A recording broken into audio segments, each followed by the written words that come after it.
Hi, I'm Ryan Gatts. This is an overview of the game I made along with Nick Cooper for Ludum Dare 29's 72-hour game jam. Our game is called The Fields.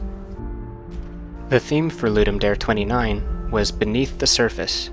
From that theme, we were eventually inspired to make a Minesweeper-style puzzle game, where the player attempts to find a safe path for a group of rabbits across a World War I minefield, while having access to limited information. As a warning, while neither this game nor this video contain any gore, they do contain potentially upsetting rabbit fatalities. The theme of Beneath the Surface inspired gameplay dealing with landmines, gameplay where threatening forces are hidden and decisions must be made based on limited information and educated guesses. The player can dig in order to find how close they are to the nearest landmine, but rarely will they have enough information to know definitively where every threat lies. The main artistic and thematic reference point for this game is the famous World War I poem, In Flanders Fields, by Lieutenant Colonel John McCrae. The song playing in the background on the title screen is an instrumental version of that poem. The poem's description of sudden death and passing a torch were particularly inspirational in how we handled player death.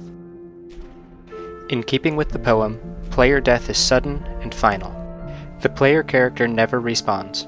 Rather, the metaphorical torch is passed to the next rabbit in line, who builds upon all previous progress. This is a reference to the line, "To you, from flailing hands we throw the torch, be yours to hold it high."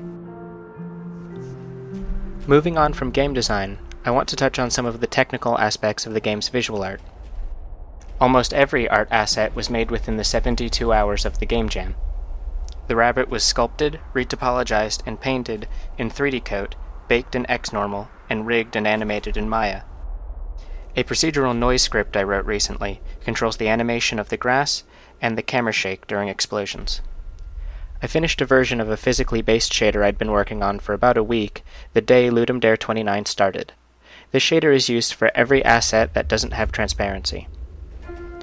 It's based off of the shading model described by Sean Murphy in his GDC 2014 talk about lighting and shading in Skylanders Swap Force, as well as some of the concepts described by the Rust Limited Alloy Physical Shader Framework, specifically the use of radially symmetric reflectance maps, or RSRMs.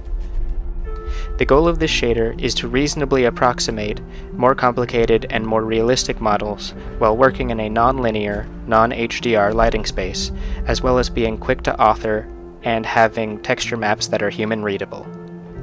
In pursuit of these goals, I'm using a modified, normalized blend with 5 main maps: local color, smoothness, metallicity, normal, and RSRM.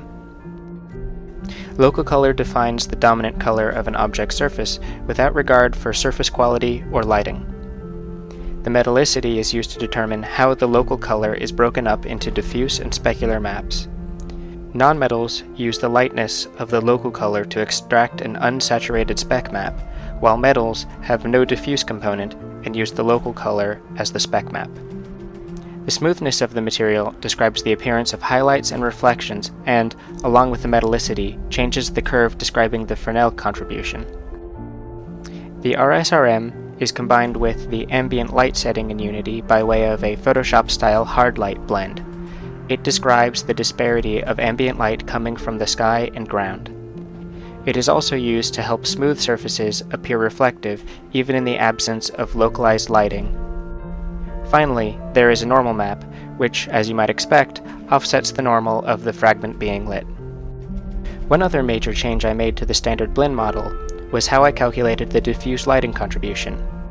While normally one would use either a standard Lambert, where you take a clamped version of the dot product of the light vector and the surface normal, or you would use something like Valve's half Lambert, which fakes some bounce light or translucency, by taking the Lambert times 0.5 plus 0.5 and then squared.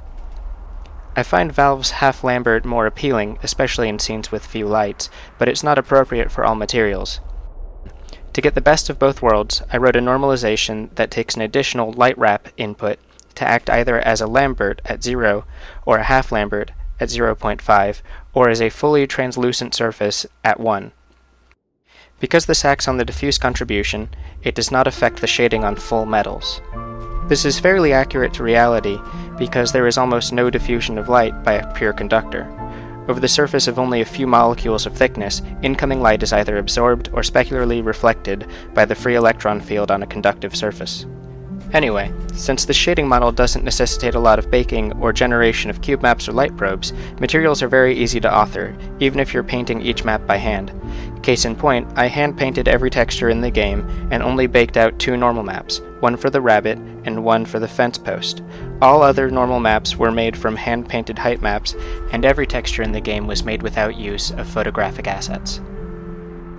That's it for now. If you want to play the jammed version of this game, follow the link in the description below. Look forward to some future updates too.